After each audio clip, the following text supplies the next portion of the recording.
Hi guys, it's Mark from POND.com, your trusted resource in the UK for ponds and water features, and today I'm at Pond College and it's the June update. So there's been a fair amount going on here at Pond College. We've had containers of aquascape gear coming in, we've had a few of the displays, we've had lots of plants, we've had a lot of rain and warm weather, so we've got a lot of weeds. We've added a couple of 3 stack state wall toppers, and we've got a little bit of a stream, pondless waterfall coming in here. We've got a little spillway bowl, a couple of dwarf lilies. We've still got the fire features, we've still got the wood. We've put some flow cells on the top just to create more of a rain effect on the actual walls itself. Coming down, we've got a new plant pond. So we've got lots of pond plants. As you see, we've got damselflies and dragonflies coming along and enjoying the weather. So we've got some lovely large red damselflies enjoying this variegated pseudochorus. These ones here are lobelia, then we've got some cotula, we've got pondateria, typhominima, Onanthe fistulosa, Scirpus cernus, fibre optic plant, we've got Haltunia, we've got white forget-me-not, we've got some more hairgrass, mare's tail, creeping jenny, we've got some bog pimpernel, absolutely looking fantastic. Now we come on to some new additions.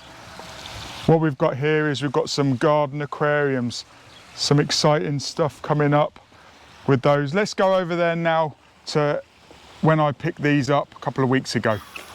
Hi Alan, how are you doing? Yeah, good, yeah. Not too bad. So here we are, we're at Easy Pond. We've come to pick up some fiberglass tanks. This is Alan, he's the head honcho. How long have you been doing it for? You've been doing it a long time. We have indeed, yeah, nearly 32 years now. The main quarry now is the moulded tanks, bespoke builds. Quite a lot of bespoke builds actually. Everyone wants something a little bit different these days. But we do a nice range of moulded tanks as well, so yeah, all good. What would you say is your most popular? That one's got all the blanch base in it, the aerated bottom drains, blanch corners, nice moulded window area, fully insulated. It's just a nice size pond. You saw the 2000 that was outside? Yep. This is actually an extended version of that. The window is offset. It's all specific to the customer's requirements. This one's actually going over to Belgium. So what we've had to do is make 2 halves of the tank, spread them, and then infill the middle section. And that's what we're doing now. Is we're just repairing in the middle section. Been grafted in properly. Takes a bit of time, but it'll be worth it in the end. So what sort of size can you go up to?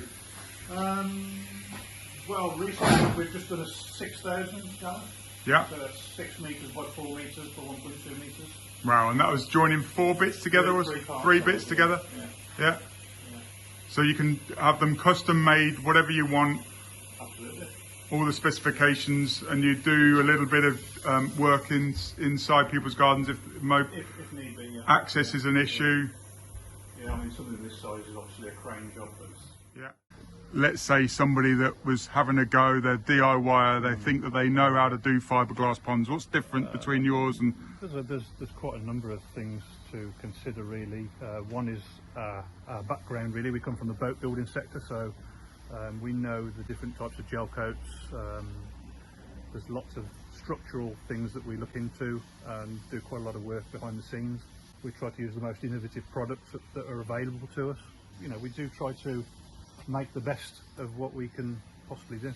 You were saying that this is where it all started? Yeah, in a way, yeah. This was one of our first moulded ponds, which we branded Easy Pond, and obviously it's not for koi. This is for goldfish, and yeah, we sold quite a few of these. They're nice decorative little patio pond, but we don't do them anymore. We did the Malvern Spring Show and the autumn shows, you know, the Horticultural Society. It's evolved is we've mainly targeted the koi market, because that's what the demand has been far greater for that than than anything like a goldfish pond. So how do people contact you? Either contact us via Facebook, we've got a decent Facebook page, or go onto the website, which is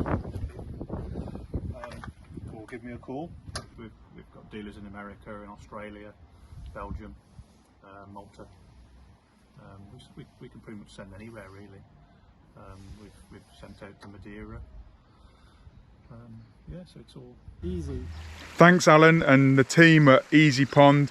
We hopefully will be able to do you some proud footage on the YouTube channel, and for you viewers out there, I can't wait to share what we've got going on in our brains, what we're going to do with those aquariums.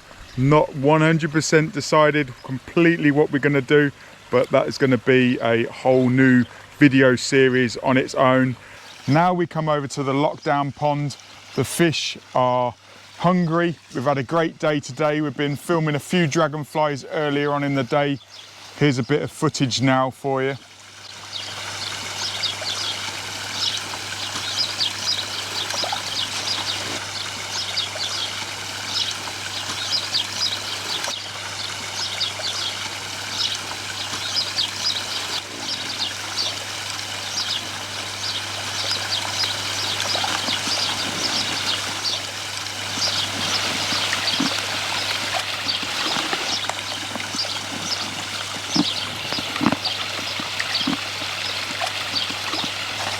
So as you can see, the water lilies, the plants are doing really, really well. The terrestrial plants are all doing really well. The pollinators, they're doing their job on these lovely salvias. The creeping jenny is growing really prolific. I've had a lot of questions about the creeping jenny. Why is our creeping jenny doing so well? As well, we actually water the creeping jenny and we also feed the creeping jenny. Look at these pollinators now. There's fantastic amounts of flowers on these salvias and the pollinators just love it. Look at that. It's a lovely day.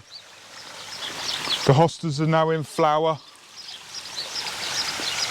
The equisetum's looking good still. Lots of damselflies. Some of the plants coming into flower like the forget-me-not. Look at these damselflies now. They're having a great time. The floating islands are doing particularly well. We've still got all 5 of them. I haven't sold any or passed them on to any of my service customers. Not yet. Look at those. They're doing fantastic. If you haven't seen the video of the floating islands, I can put it in the comment section. Just drop it down in the comment section. You want to see more. The waterfall's looking great. The equisetum's starting to run a little bit. The equisetum, it isn't one of those plants that goes mad like a lot of the other mare's tails in some of the other gardens. That one there, it does run, but it's not that bad. Just want to show you this butamus. Look at that. Fantastic, lovely flowers. It's really nice. Those flowers can go up to about sort of 6 foot high. The water lilies are actually now closing up because it's evening time here. We've got a few flowers coming on the typhus or the reed mace. We've got a marsh orchid down here that's come into flower. It's not that impressive. It's not the same as the one at home. Here's a picture of the one at home. It's absolutely massive. Patio pond is doing remarkably well. We've got lots of snails in there. No form of filtration, just the snails doing their work. And check out this butterfly.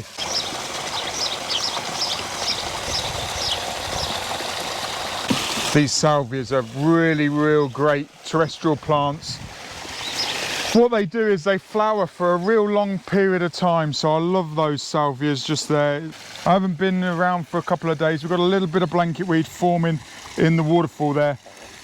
As you can see, we've got no blanket weed anywhere else. I'm not going to worry about it too much. There's probably a little bit of nutrients in the actual waterfall. It's amazing, on the waterfalls do tend to get a little bit of algae on them from time to time, because you've got that constant source of nutrients coming out of the filtration system. So this is the 6000. We've got it covered in rocks and disguised a little bit better just because I was getting fed up with seeing the plastic at lunchtime. Got another patio pond there that needs a few more plants, needs a little bit of TLC. We've got a hosta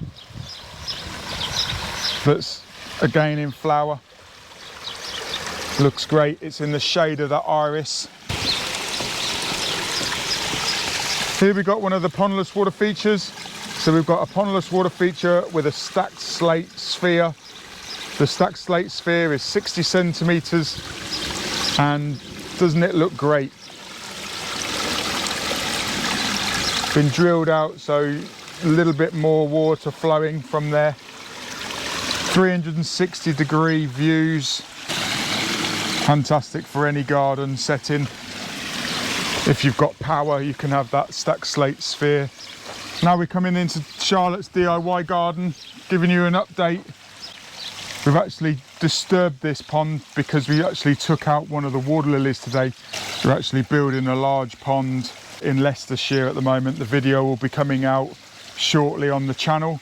But we took out a lovely big water lily that was miles too big for Charlotte's pond. The 5 fish are doing really well. Luna likes looking at those. The pondless waterfall is looking amazing still. We've had a couple of ducks come in here. I think they've been partying hard. It's a bit of fun, isn't it? So let's go over to the NRG. Still not done anything with the floating Zen garden. Just literally down to time, that is. Now we've got the NRG. It's looking great. A little bit of landscaping work up the top here. It's fantastic. I will actually take you up there and do a bit of a adventure walk. Look at this moss. Lovely, lovely moss. So now we're at the top and you can see the overview. Here's Charlotte's DIY, there's the floating Zen. You've got the NRG, which is at the top here. You've got a number of manifolds, and yes, it's not finished. We're going to get to it at some point. It's not a top priority. This is our playground, so when we have contractors coming in, they like to look at the manifolds, they like to look at how this has been built, so it's not a top priority at the moment to get it finished. But hey, it's looking great. The naughty dog is still being naughty. So all it is a bit of fun. So it's coming really nicely now. So in a couple of years, you can imagine this big rock here with lots of lovely moss and stuff growing on it in the splash zone. We're probably going to take these off again, I remember. Not sure if we like them, not sure if... We'll see what happens. But we'll probably do this in the winter. Now we're in full swing. The other training area, we've still not done anything with that for another month. It has filled up with a little bit of water, so it is actually becoming a natural wildlife pond. We've not put anything in there. I'm not too worried whether we get mosquitoes and stuff in there, because that's all great food for dragonflies. Dragonflies eat 15% of their body weight a day, whether they're under the water or on the wing of mosquitoes. It's creating lots of dragonfly food. We did a big shop. The butterflies are absolutely loving these flowers. Look at those butterflies.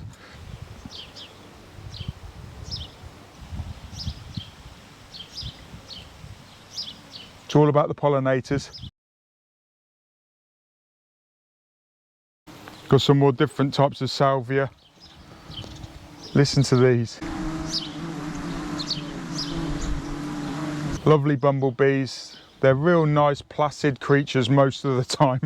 The reason why I laugh is because we've got 4 nests in the garden in some walls, and they're being a bit of a nuisance in my garden at the moment.